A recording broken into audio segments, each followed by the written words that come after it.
सुनकर रणबीर ने अक्षय को हाथ पकड़ते हुए कहा, मुझे लगता है कि हम दोनों को दूसरे राउंड की रेसलिंग के लिए जाना चाहिए। अक्षय ने उसे रोकते हुए कहा, नो नो नो प्लीज, तुम जीत गए और मैं हार गया, और अभी मुझे रेसलिंग में कोई इंटरेस्ट नहीं है, मुझे नहीं करनी। थोड़ी देर बाद वहां पर बिल्कुल सन्नाटा पसरा हुआ था। दोनों कुछ नहीं कह रहे थे। तभी रणबीर कहता है, मैं दीपिका के साथ नए तरीके से शुरुआत करूंगा। अक्षय ने रणबीर की तरफ तिरछी नजर से देखते हुए कहा, क्यों? क्योंकि मैं उसे पसंद करता हूं और मैं उसे दोबारा खोना नहीं चाहता। अक्षय ने मुस्कुराकर कहा, तुम उसे पसंद करते हो या तुम उससे प्यार करते हो? अक्षय ने रणबीर की तरफ देखा और कहा कि अभी तो मैं उसे पसंद करता हूँ, फिर मैं उसके साथ हर वक्त रहना चाहता हूँ ताकि उस पर किसी और की नजर ना पड़े। मैं हमारी दर्द भरी यादों को भूलना चाहता हूँ और एक नई कहानी की शुरुआत करना चाहता हूँ। इसलिए मैं चाहता हूँ कि मैं उसके साथ ज्यादा से ज्यादा टाइम स्पेंड करूँ। और ऐसा कहते कहते रणबीर मुस्कुराने लगता है। अक्षय कहता है कि अच्छा, इसका मतलब ये है कि अभी प्यार परवान तक नहीं चढ़ा है मेरे भाई। रणबीर ने अक्षय के कंधे पर एक थप्पड़ मारते हुए कहा, प्यार का पहला स्टेप तो यही होता है ना, और जब तक मैं किसी को पसंद नहीं करूंगा तब तक मैं उससे प्यार कैसे करूंगा?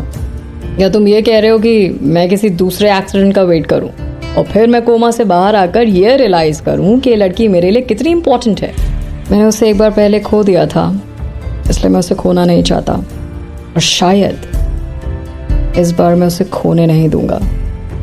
इतनी छोटी सी जिंदगी में कभी कभी इंतजार करने के बजाय खुद से कोशिश कर लेनी चाहिए। इसलिए मैं जानता हूं कि चाहे मैं उसे पसंद करता हूं या मैं उससे प्यार करता हूं, और मैं उसे पूरी जिंदगी अपने पास संभाल कर, सहेज कर, प्यार से रखना चाहता हूं। अक्षय उठकर बैठ गया। ये सब सुनना उसके लिए बहुत ही अमेजिंग था, और वो कहता है, चलो, इस बात की मुझे खुशी है, तुमने प्यार की तरफ एटलीस्ट पहला स्टेप तो लिया। रणबीर चौंक कर अक्षय की तरफ देखने लगता है और कहता है, सच में? अक्षय ने जवाब दिया, हाँ, मुझे इस बात की खुशी है कि आखिर तुम्हें चीजें समझ में तो आती हैं। दीपिका एक बहुत अच्छी लड़की है। वो उन लड़कियों में से बिल्कुल नहीं है जो बस पैसे के लिए प्यार का नाटक करती हैं। और तुम्हारी एक बेस्ट फ्रेंड भी तो है जो हमेशा तुम्हारे आगे पीछे घूमती रहती है। ये सुनकर रणबीर हंसने लगता है और कहता है, वो मेरी बेस्ट फ्रेंड नहीं है, वो तो बस एक बिजनेस पार्टनर है, और उससे मिले हुए तो मुझे काफी टाइम हो गया, आई गेस काफी साल हो गए बल्कि। तभी अक्षय ने पूछा, अच्छा बताओ ये कि दीपिका के लिए तुम्हारा अगला प्लान क्या है?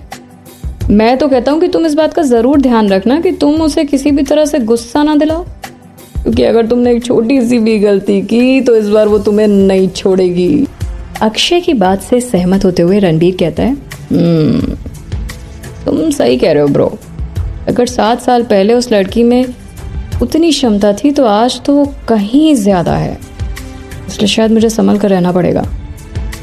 अक्षय ने मजाक में कहा, हाँ, अगर तुम इस बात का ध्यान नहीं रखोगे ना तो किसी दिन टेबल के नीचे बैठकर वो तुमसे ही बदला ले रही होगी। तभी दोनों भाई उस दिन को याद करने लगे जब दीपिका अचानक अपने रूम से गायब हो गई थी। रणबीर ने मन ही मन कहा कि कुछ भी कहो, पर उस दिन वो बहुत ही सुंदर लग रही थी। ऐसा लग रहा था जैसे कोई योद्धा लड़ाई के मैदान में जा रहा हो। अक्षय ने हंस कर कहा, अच्छा सुन, अगर तुम्हें दीपिका का वही दोबारा अवतार देखना है ना तो जाओ और जाकर उसे किस करो। मुझे भरोसा है कि तुम्हें फिर उसका गुस्सा वैसा ही दिखेगा। फनी था यार। वैसे हाँ, ये सारी बातें छोड़ो, पहले ये बताओ कि अब तुम्हारा अगला प्लान क्या है? रणबीर ने जवाब दिया, इस बार मेरा कोई प्लान नहीं है और ना ही मैं कोई प्लान बनाऊंगा। सिचुएशन जैसी होगी उसके हिसाब से प्लान अपने आप ही शायद बनते चले जाएं। अक्षय एकदम शॉक था और कहता है, are you sure? I mean, तुम सच में श्योर हो? रणबीर ने अक्षय का गाल पकड़ते हुए कहा, हाँ यार, बस तू देखता जा मैं आगे क्या क्या करता हूँ। तभी एक नर्स ने दरवाजा खटखटाया और अंदर आ गई। वो किसी पेशेंट के बारे में अक्षय को बताने आई थी। पर उसने जैसे ही अक्षय और रणबीर को देखा तो कहने लगी, I'm so sorry sir, I'm really sorry। इतना कहकर वो रूम से बाहर भाग गई। असल में नर्स ने देखा कि रणवीर का जैकेट सोफे पर पड़ा हुआ है और उसकी शर्ट के बटन खुले हुए थे। वहीं अक्षय के बाल भी बिखरे हुए थे। दोनों फर्श पर एक साथ बैठे हुए थे। वहीं रणवीर ने अक्षय का गाल भी पकड़ रखा था, इसलिए नर्स को लगा कि दोनों के बीच में कुछ गड़बड़ चल रही है। जैसे ही नर्स दौड़कर रूम से बाहर गई, रणवीर ने झट से अपना हाथ अक्षय के गालों से हटा लिया और उसे घूरने लगा। अक्षय ने अपना सिर पकड़ लिया और कहा कि अब मेरी तरफ घूर क्या रहा है यार, ये सब तेरी गलती है। तुमने तो मेरी इज्जत पानी में मिला दी। पहले से ये लोग ये सोचते थे कि हम दोनों के बीच में कुछ गलत चल रहा है यार, पर आज तो उनको भरोसा हो गया होगा कि नहीं, हमारे बीच में तो सच में बहुत कुछ चल रहा है। रणवीर उठकर खड़ा हो गया और अक्षय से कहता है, ऐसी बैकी बैकी बातें मत कर। आज के बाद मैं ऐसी अफवाहें नहीं सुनना चाहता हूँ, ओके? इसलिए इसके बारे में कुछ सोचो और करो भी। दोनों उठकर अपने कपड़े ठीक करने लगे। इधर दीपिका के रूम में सभी नौकर मिलकर खाने का टेबल सेट कर रहे थे।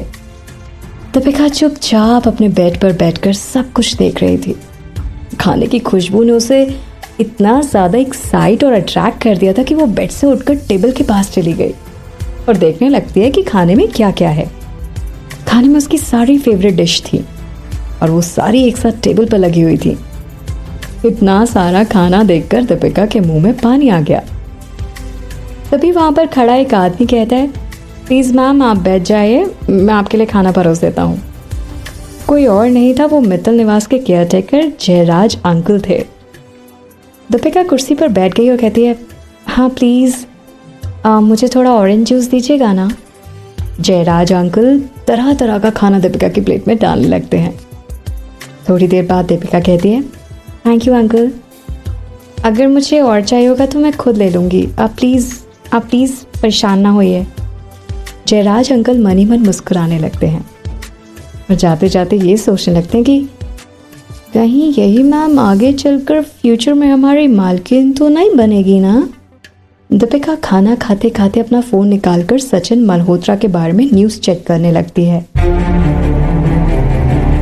सारे न्यूज़ चैनल्स पर बस सचिन और उसकी कंपनी के बारे में ब्रेकिंग न्यूज़ चल रही थी।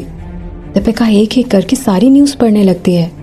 सचिन मल्होत्रा का नाम इलीगल ड्रग्स ट्रैफिकिंग में आया था, इसलिए पुलिस ने उसके सारे आवास पर छापा मारने का आदेश दिया था। सचिन के पिताजी को हार्ट अटैक आने की वजह से हॉस्पिटल में एडमिट कराया गया था और उनकी हालत अभी भी बहुत खराब थी। पूरे बिजनेस इंडस्ट्रीज में कोई भी उनकी मदद के लिए आगे नहीं आ रहा था और ना ही कोई उनके सपोर्ट में बोल रहा था। उसकी फैमिली के बाकी लोगों का कनेक्शन अंडरवर्ल्ड से होने की वजह से उनको भी गिरफ्तार कर लिया गया। बहुत सारी महिलाओं ने आगे आकर ये आरोप लगाया कि सचिन ने उनके साथ यौन शोषण भी किया है। सभी जगह इस तरह की खबरें चल रही थी।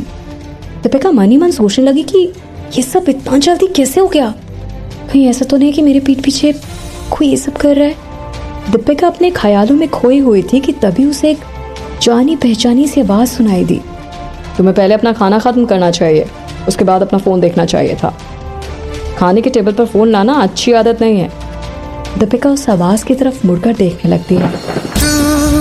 तड़पता है क्यों, धड़कता है क्यों, ये जाने न मैं न तू, कैसा ये दिल का कनेक्शन है तुझसे हुआ।